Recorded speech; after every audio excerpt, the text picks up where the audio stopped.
السلام عليكم ورحمة الله تعالى وبركاته. كسر دبادة جنال كنا موهستن جنال ما أنت وحيدين سو قدبين دونا موضوع كسابسن dadka caalamka u taajirsan iyo wadanka ay ku nool yihiin.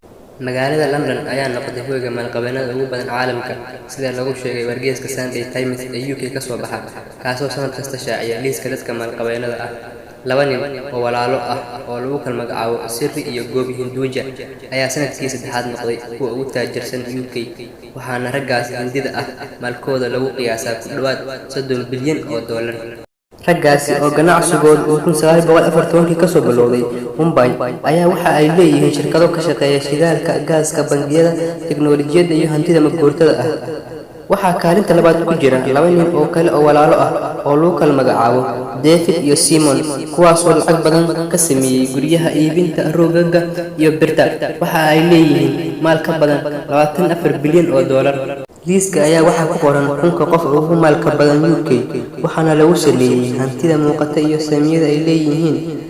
Valeria Moran oo ku dhalatay Zimbabwe ayaa noqotay haweeneydii ugu horeysay ee madow ah ee ka mid noqotay liiska maalqabeennada UK. halkaas ayaan kusoo gabagaban doonaa mowduucani maanta. wassalaamu calaykum waraxmatullaahi tacaala wabarakaatuh.